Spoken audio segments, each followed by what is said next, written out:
الحمدللہ نحمدہ ونستعینہ ونستغفرہ ونؤمن بہ ونتوکل علیہ ونعوذ باللہ من شرور انفسنا ومن سیئات اعمالنا من یہدہ اللہ فلا مضل لہ ومن یضللہ فلا ہادی لہ ونشہد ان لا الہ الا اللہ وحدہ لا شریک لہ ونشہد ان محمدا ابن عبد اللہ العربی الحاشمی الذی عبد اللہ ورسولہ ارسلہ کافۃ للناس بالحق بشیرا ونذیرا وداعیا الی اللہ باذنہ وسراجا منیرا۔ کبھی کبھی انسان کے دل میں خیال آتا ہے کہ جب اللہ کو ہماری حمد و ثنا، تعریف، پریز اور وندنا کی کوئی ضرورت نہیں، نہ ہی ہمارے حمد و ثنا بیان کرنے اور نہ کرنے سے اس کے جلال، دبدبے، مائٹ اور قوت میں کوئی کمی بیشی ہوتی ہے، تو کیوں اللہ کی بار بار وندنا اور پریز بیان کریں، کیوں اس کی مہانتا بیان کریں، کیوں اس کی سبحان بیان کریں۔ بے شک اسے ہماری حمد و ثنا، تعریف، پریز کی کوئی ضرورت نہیں، انفیکٹ اسے کسی بھی چیز کی ضرورت نہیں۔ یقیناً اس کی حمد و ثنا بیان کرنے یا نہیں کرنے سے اس کے جلال اور دبدبے میں کوئی کمی بیشی بھی نہیں ہوتی۔ دراصل اللہ کی حمد و ثنا اور بڑائی بیان کرنے کا مقصد اللہ کو خوش کرنا نہیں ہے، بلکہ اپنے آپ کی نفی ہے، اپنے ایگو کا انکار ہے، اپنے سارے باطل خیالات اور ایول ٹیمپٹیشن کی نفی ہے، خود پر کنٹرول حاصل کرنے کی پریکٹس ہے، اقرار ہے اس بات کا کہ سب کچھ کرنے والا وہ ایک اکیلا مالک ہی ہے۔ انسان کتنا اور کچھ بھی کر لے، اگر اس میں رب کا اذن شامل نہیں ہوگا تو وہ چیز ہو ہی نہیں سکتی۔ اللہ کی حمد و ثنا بیان کرنے کے ایک مقصد اس کا شکر ادا کرنا بھی ہے۔ وہ رب جس نے نہ صرف ہمیں پیدا کیا بلکہ ہم پر اپنی ان گنت نعمتوں کو نچھاور کیا، تو کیا ہمارا فرض نہیں بنتا کہ ہم اس کا شکر ادا کریں؟ اور شکر ادا کرتے ہوئے ہمیں یہ احساس بھی رہے کہ وَمَن شَكَرَ فَإِنَّمَا يَشْكُرُ لِنَفْسِهِ، ہمارے شکر کی بھی اللہ کو کوئی ضرورت نہیں، بلکہ شکر ادا کرنے میں بھی ہمارا اپنا ہی فائدہ ہے۔ اب اگر کسی انسان کو شکر ادا کرنے کے لیے کسی وجہ کی ضرورت ہے تو وہ صرف اپنی چلتی ہوئی نبض پر ہاتھ رکھ لے تو اسے وجہ مل جائے گی۔ اپنے جسم کی اسکنس میں موجود مسامات اور پورس پر دھیان دے کہ ان سے پسینہ تو نکلتا ہے، لیکن نہاتے وقت اور منہ دھوتے وقت انہی مسامات اور پورس سے پانی اندر داخل نہیں ہوتا، تو اسے وجہ مل جائے گی۔ جب انسان غور کرنا شروع کرے گا تو اسے یہ احساس ہوگا کہ اس کا رب کتنا پاورفل اور طاقتور ہے۔ بے شک اس مالک کی ہر تخلیق اس کی کریٹیوٹی کا شاہکار ہے، اس کی ہر مخلوق اس کے بہترین مصور، بیسٹ آرٹسان ہونے کی دلیل ہے۔ پھر چاہے رنگ برنگے پھول ہوں، چاہے ڈیفرنٹ کلر شیڈز کی پتیاں ہوں، چاہے مختلف ذائقے والے پھل فروٹس ہوں، چاہے دواؤں کے استعمال میں آنے والی جڑی بوٹیاں ہوں، چاہے دریا اور سمندر میں رہنے والی مخلوق ہوں، چاہے زمین پر رینگنے والے کیڑے مکوڑے اور جانور ہوں، یا پھر آسمان کی فضا میں اڑنے والے پرندے ہوں، چاہے بارش کی بوندیں ہوں، چاہے زمین کے ذرات اور پارٹیکلز ہوں، غرض ہر چیز میں اس خالق و مالک کی وحدانیت، اس کی عظمت اور مہانتا ہمیں ملے گی، اس کی رحمت کا احساس ہمیں ہوگا۔ لہذا اپنی زندگی کے گزرتے ایک ایک پل میں ہمیں اپنے رب کی رحمت کا اعتراف ہو، ہمیں ملنے والی ایک ایک کامیابی میں ہمیں ہمارے رب کی قدرت کا بھی احساس ہو، اور ہر ناکامی کے پیچھے اپنی غلطیوں کا بھی احساس ہو۔ بے شک سنسار کے مالک نے اپنی آخری کتاب کی شروعات میں ہی اپنا تعارف دیا کہ بسم اللہ الرحمن الرحیم۔ وہ مالک بڑا مہربان اور اتینت کرپالو ہے۔ کہیں فرمایا وَرَبُّكَ الْغَفُورُ ذُو الرَّحْمَةِ، تمہارا رب پالن ہار بار بار معاف فرمانے والا، بڑا رحم و کرم کرنے والا ہے۔ کہیں فرمایا کتب علی نفسہ الرحمہ، سنسار کے پالن ہار نے خود پر رحم کرنا لازم کر لیا ہے۔ تو کہیں فرمایا وَرَحْمَتِي وَسِعَتْ كُلَّ شَيْءٍ، اس مالک کی رحمت نے ہر شے کو کور کر رکھا ہے۔ یقیناً اس مالک کا رحم اس کے غضب پر غالب ہے، جس کا ثبوت سنسار میں ہر ایک کا ایگزسٹنس ہے۔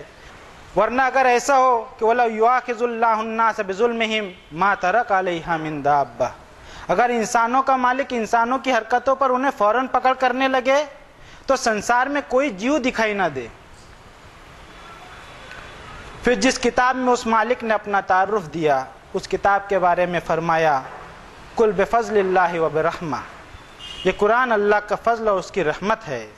کہیں فرمایا وَلَقَدْ جِئْنَاهُمْ بِكِتَابٍ فَصَّلْنَاهُ عَلَىٰ عِلْمٍ هُدًى وَرَحْمَةً لِقَوْمٍ يُؤْمِنُونَ، بے شک ہم انسانوں کے پاس ایک ایسی کتاب لائے ہیں جس کی تفصیل ہم نے علم کی بنیاد پر اس طرح کی ہے کہ اس کی آیتیں علم اور نالج کے ہر پیمانے پر کھری اتریں گی، اور یہ کتاب ہدایت اور رحمت ہے ان لوگوں کے لیے جنہیں یقین کرنا ہو۔ لہٰذا ہمارے ایمان ہونا چاہیے کہ اس قرآن میں بے رحمی کی کوئی بات نہیں ملے گی۔ ہاں، ہماری سمجھ میں کوئی غلطی ہو سکتی ہے۔ اگر ہمیں لگتا ہے کہ کسی آیت میں کرورتا اور بے رحمی کی بات ہے تو واپس ہم اس کو ڈسکور کرنے کی کوشش کریں تو ہمیں اس میں اللہ کی رحمت دکھائی دے گی۔ اور جس نبی پر یہ کتاب نازل فرمائی گئی ان کے بارے میں فرمایا وَمَا أَرْسَلْنَاكَ إِلَّا رَحْمَةً لِّلْعَالَمِينَ، اے نبی ہم نے تمہیں جہاں والوں کے لیے رحمت بنا کر اپوائنٹ کیا ہے۔ کہیں فرمایا فَبِمَا رَحْمَةٍ مِّنَ اللَّهِ لِنتَ لَهُمْ، اللہ کی رحمت ہے کہ آپ رحم دل اور نرم مزاج ہیں انسانوں کے لیے۔ بے شک کسی انسان کا رحم دل ہونا، نرم ہونا، ہمبل ہونا اس کی کمزوری کی نشانی نہیں ہے، بلکہ اس کی طاقت اور بہادری کی نشانی ہے، اور یہ بھی اللہ کی رحمت اور عطا ہے۔ یہی وجہ ہے کہ جن لوگوں نے اللہ کے رسول کی دعوت کو نہیں مانا بلکہ ان کو ذہنی اور جسمانی تکلیف پہنچائی، اس حد تک کہ کسی نے کہا یا رسول اللہ ادعو علی المشرکین، کہ آپ اللہ کے رسول ہیں، آپ ان لوگوں کے خلاف اللہ سے بد دعا کیوں نہیں کرتے؟ تو آپ نے فرمایا انی لم ابعث لعانا وانما بعثت رحمہ، او کما قال النبی صلی اللہ علیہ وسلم، مجھے لوگوں کو لعنت ملامت اور ان کو بد دعا دینے کے لیے نہیں بھیجا گیا ہے، بلکہ مجھے تو رحمت بنا کر اپوائنٹ کیا گیا ہے۔ لیکن اللہ ہمیں معاف فرمائے کہ ہم نے انہی رسول کی زبان سے مشرکین اور کافرین کے لیے بد دعا والے الفاظ نکال لیے۔ کیا ہم اس کا جواب اپنے رب کو دے پائیں گے، اور کیا رسول کا سامنا بھی کر پائیں گے؟ یاد رکھیں نفرت اور سختی سے کبھی فروٹفل کام نہیں ہو سکتے۔ بے شک رشتوں اور چیزوں کو جوڑنے کے لیے نرم ہونا پڑتا ہے۔ جس طرح ہمیں کوئی عمارت بنانی ہے تو اینٹوں کو جوڑنے کے لیے سیمنٹ کو نرم کرنا پڑتا ہے۔ اگر سیمنٹ سخت اور جمع ہوا رہا تو وہ اینٹوں کو جوڑ نہیں سکتا، لیکن اگر ایک بار وہ جڑ گیا تو پھر آسانی سے اسے الگ بھی نہیں کیا جا سکتا۔ سختیوں سے رشتے جڑا نہیں کرتے۔ یاد رکھیں رشتوں کو جوڑنے میں بھی نرمی کی ضرورت ہونی چاہیے۔ اسی طرح جب الگ الگ پرزوں سے مل کر بنی مشین چلتی ہے تو اس میں بھی رگڑ اور سوکھا پن آنے لگتا ہے، اس لیے وقت وقت پر اسے آئلنگ کی ضرورت پڑتی ہے۔ انسانی رشتوں میں بھی الگ الگ سوبھاؤ کے لوگ ہوتے ہیں، انہیں بھی آپسی رگڑ سے بچانے کے لیے اسے آئلنگ کی ضرورت ہونی چاہیے، اور اس کے لیے پلیز، تھینک یو اور سوری جیسے الفاظ اور شبدوں کا اپیوگ اس کی روح اور اسپرٹ کے ساتھ ایک دوسرے کے درمیان ہوتے رہنا چاہیے۔ ہمارے مالک نے اپنی آخری کتاب میں فرمایا الم تر کیف ضرب اللہ مثلا کلمۃ طیبہ کشجرۃ طیبہ اصلها ثابت وفرعها فی السماء تؤتی اکلها کل حین باذن ربها ویضرب اللہ الامثال للناس لعلہم یتذکرون۔ بے شک اللہ نے پاکیزہ اور فروٹفل بات کی مثال ایک ایسے پاکیزہ اور زرخیز درخت سے دی ہے جس کی جڑیں انتہائی گہری اور مضبوط ہوتی ہیں اور اس کی شاخیں آسمان چھوتی ہوئی ہوتی ہیں۔ وہ اپنی پیداوار ہر وقت اپنے رب کے اذن سے دیتے رہتا ہے۔ بے شک اللہ انسانوں کے لیے مثال اس لیے بیان فرماتا ہے کہ وہ نصیحت حاصل کر کے اپنا سدھار کرتے رہیں۔ یقیناً ہمارا ایمانی تنا انتہائی مضبوط ہونا چاہیے، کسی کے ہلائے نہیں ہلے، لیکن ساتھ ہی شاخوں کی طرح لچکیلا بھی ہونا چاہیے کہ لوگوں کو چھاؤں، پھل اور راحت دے سکے۔ بے شک جب ہوائیں چلتی ہے تو کبھی موافق اور فیوریبل ہوائیں ہوتی ہے تو کبھی مخالف، ہمیں معلوم ہے کہ ہواؤں پر ہمارا کوئی بس اور کوئی کنٹرول نہیں ہے، لیکن اگر ہم اپنے آپ کو مولڈ کرنا جان لے تو ہم اس زمین پر ٹکے رہ سکتے ہیں۔ اسی طرح گاڑی چلاتے وقت ہمیں اسٹیئرنگ کے بیلنس کو بھی بنائے رکھنا پڑتا ہے، ورنہ ایکسیڈنٹ ہونے کا خطرہ ہے۔ اسی طرح زندگی کے جس سفر میں ہم لوگ سوار ہیں، اس میں اپنی زندگی کے ہم خود ڈرائیور ہیں۔ جس طرح اگر اسٹیئرنگ کو بے لگام چھوڑ دیا جائے تو گاڑی صحیح منزل تک نہیں پہنچ سکتی، اسی طرح اگر ہمارے من کو ہم نے بے قابو چھوڑ دیا تو کبھی ہم اپنی منزل جنت تک پہنچ ہی نہیں سکتے، کیونکہ ہمارے رب نے فرمایا ان النفس لامارۃ بالسوء، بے شک من تو برائی اور گناہ پر اکساتا ہی رہتا ہے، اٹیمپٹ کرتا ہی رہتا ہے، لیکن وَأَمَّا مَنْ خَافَ مَقَامَ رَبِّهِ وَنَهَى النَّفْسَ عَنِ الْهَوَىٰ، جیسے یہ احساس ہو کہ اسے ایک دن اپنے رب کے سامنے حساب کے لیے کھڑا ہونا ہے اور وہ اپنے من کے بہکاوے میں نہ آ کر منمانی کرنے سے خود کو روک لیتا ہے، فَإِنَّ الْجَنَّةَ هِيَ الْمَأْوَىٰ، تو بے شک جنت ہی اس کا ٹھکانہ ہوگا۔ ہمارے رب نے ہمارے جسم کو بیلنس دیا اور اسے لچکیلا بھی بنایا، کیا کبھی ہم نے اس کا احساس کر کے اس پر شکر بھی ادا کیا؟ کیونکہ ہمیں اس کا احساس اس وقت بہت ہوتا ہے جب ہماری سانسوں میں اکڑ آ جاتی ہے، تو نہ ہم جھک سکتے ہیں نہ اٹھ بیٹھ سکتے ہیں، ہمارا چلنا پھرنا مشکل ہو جاتا ہے۔ ہم انسانوں کو چاہیے کہ اکڑ، تکبر اور گھمنڈ سے خود کو بچانے کی کوشش کرتے رہیں، اور جب بھی ہم میں اکڑ اور تکبر آنے لگے تو ہم عبادت کے لیے کھڑے ہوں اور سوچیں کہ ہم اپنی ایک نماز میں کتنی بار اپنے مالک کے بڑا ہونے کا اقرار کرتے ہیں، کیا اس کے بعد بھی ہم میں اکڑ و بڑکپن باقی رہ سکے گا؟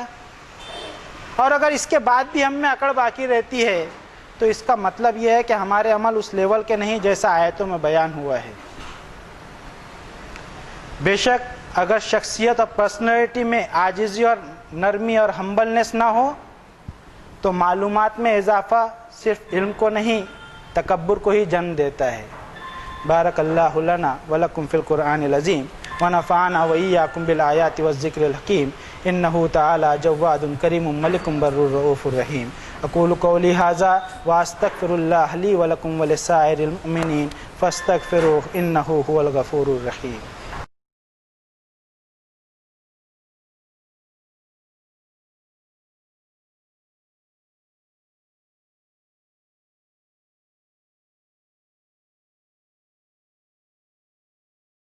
الحمد للہ وحدہ والصلاة والسلام علی من لا نبی بعدہ، اما بعد فاعوذ باللہ من الشیطان الرجیم، بسم اللہ الرحمن الرحیم۔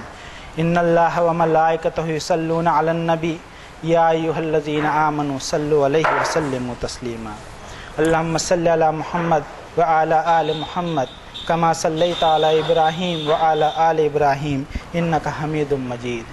وصلی علی جمیع الانبیاء والمرسلین وعلی الملائکۃ المقربین وعلی اصحاب رسول اللہ صلی اللہ علیہ وسلم وعلی ازواج رسول اللہ صلی اللہ علیہ وسلم وعلی اہل بیت رسول اللہ صلی اللہ علیہ وسلم وعلی جمیع المؤمنین والمؤمنات والمسلمین والمسلمات۔